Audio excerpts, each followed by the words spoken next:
국내 증시는 하락 마감했습니다. 10월 내내 2,600선 고지전을 벌이는 우리 시장, 아직은 경계감을 늦추기 어려운 상황입니다. 어제는 공포에 고려하연 유상증자 소식이 지수단에 가하는 영향이 컸습니다. 간밤 뉴욕 증시에서 반도체주가 부진했고 오늘 삼성전자 확정 실적이 발표되는 터라 변동성이 큰 하루가 될 것으로 우려되는데요. 10월의 마지막 거래일 잘 마무리하기 위해서 일단 어제장부터 복귀하시죠. 코스피가 하루 만에 다시 2,600선을 하회했습니다. 0.92% 하락해서 2,593.79포인트였고 코스닥도 0.8% 떨어져 738.19포인트에 마무리됐습니다. 오전 11시를 지나면서 양 지수가 계속해서 저점을 낮춰갔는데 고려아연의 유상증자 소식이 나온 영향이었습니다.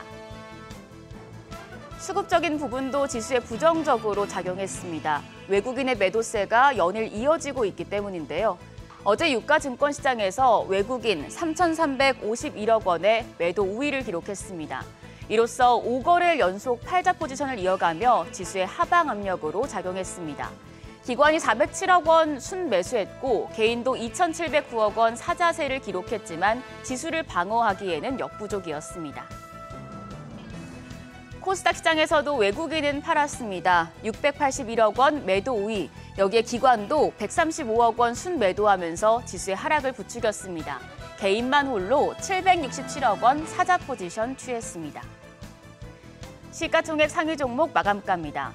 유가증권시장 시총 10위권 내에서 3종목만 올랐습니다. 그마저도 LG에너지솔루션과 기아는 1% 내의 강세였고 SK하이닉스만 2.47%, 조금 더 눈에 띄는 상승세를 시현했습니다. 최근에 반도체 투톱 같이 가지 못하고 한쪽이 오르면 한쪽이 내리는 장세가 이어지고 있는데요. 어제는 외국인이 다시 삼성전자를 순매도하면서 방향을 바꾸고 대신에 SK하이닉스를 담은 영향으로 SK하이닉스 주가가 상승했습니다. 반대로 삼성전자는 0.84% 약세로 마감가 59,100원이었습니다. 그 밖에 삼성바이오로직스와 현대차, 기아, 포스코홀딩스까지 모두 1% 넘는 약세를 기록했습니다.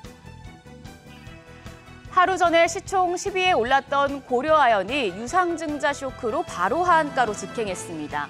종가는 108만 1,000원, 하루 만에 46만 2천 원이 내렸고 시총 17위까지 떨어졌습니다. 어제 고려아연 2조 5천억 원의 신주 발행을 결의하면서 이 중에 20% 정도의 물량을 최윤범 고려아연 회장에게 우호적인 우리사주 조합에게 우선 배정하겠다고 밝혔는데요. 67만 원이라는 신주 발행 가격을 놓고 주주들의 반발이 거세지면서 주가가 바로 하한가로 떨어진 겁니다. 당분간 주가 변동성이 클 전망이라 고려아연 유의하셔야겠습니다. 한편 시장이 흔들리니 코스닥 시장도 역풍을 맞았습니다. 시가총액 10위권 전 종목이 일제히 하락했는데요. 알테오젠과 에코프로비엠이 1% 내외에 반락했고 에코프로와 HLB도 2% 내외로 추가적으로 하락했습니다. 더불어서 리가캠바이오가 2.2% 내렸고 엔캠이 3.87% 약세 기록했습니다. 하루 전에 올랐던 휴젤과 클래시스도 모두 파란불 켜냈고요. 삼천당제약과 리노공업도 각각 2.1%, 1.2% 조정을 받았습니다. 그런데 환율도 내렸습니다. 정규장 마감 시간 달러 기준 4원 10전 내린 1,382원 40전에 거래를 마쳤습니다. 수출업체의 월말 내고에 하락 압력을 받았는데요. 이후에 야간 거래에서 반등하던 환율은 예상보다 강한 미국의 고용지표가 나오면서 1,380선을 하회했습니다. 역외 환율은 1,378원 선까지 내렸는데요. 오늘 외환시장 약세로 출발할 가능성이 높겠습니다. 간밤에 필라델피아 반도체 지수가 3% 넘게 급락했고 슈퍼 마이크로 컴퓨터 주가가 30% 넘게 폭락하는 등 뉴욕 증시에서 반도체주 분위기가 굉장히 흉흉한 가운데 오늘 우리 시장에서는 삼성전자가 3분기 확정 실적을 발표합니다. 제일 주목되는 부분은 반도체 사업을 담당하는 디바이스 솔루션, DS 부문 영업이익입니다. 지금 시장 예상치는 4조에서 4조 5천억 원 정도인데 어느 정도가 나올지가 관건입니다. SK하이닉스 영업이익이 7조 300억 원이니까 일단 반도체 왕자의 자리는 SK하이닉스에게 갈 수 있겠는데요. 다만 이미 잠정 실적을 통해서 삼성전자의 부진한 실적을 확인한 터라 이보다 더 중요한 건 컨퍼런스 콜에서 나올 내용이 되겠습니다. 이번 컨퍼런스 콜에서 삼성전자가 실적 부진을 극복할 방안을 발표할지, 그리고 최근에 주가를 올렸던 자사의 HBM의 엔비디아 납품을 통과했다는 보도에 대해서 언급할지가 관건입니다. 더불어서 차세대 기술인 CXL 등에 대해서도 앞으로 구체적인 계획을 내놓을지 지켜보셔야겠습니다. 지금 시장 뉴욕 증시 반도체 쇼크로 대외적인 분위기가 안 좋은데요. 또 이런 와중에 일본은행의 기준금리 결정도 이뤄집니다. 금리 동결이 예상되는데 이후에 우에다 총재의 발언에도 관심이 모아지고 있습니다.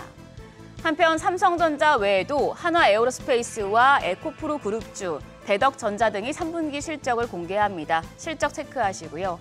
어제 시간의 거래에서는 동물 백신과 육계 관련주가 강했습니다. 올해 가을 처음으로 국내 가금 농장에서 고병원성 조류 인플루엔자 AI 확진 사례가 나온 영향이었는데요.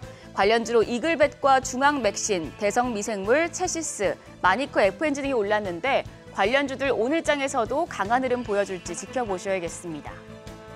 간밤 뉴욕 증시 반도체주가 크게 흔들린 터라 우리 시장 다소 부담감을 안고 출발하겠습니다.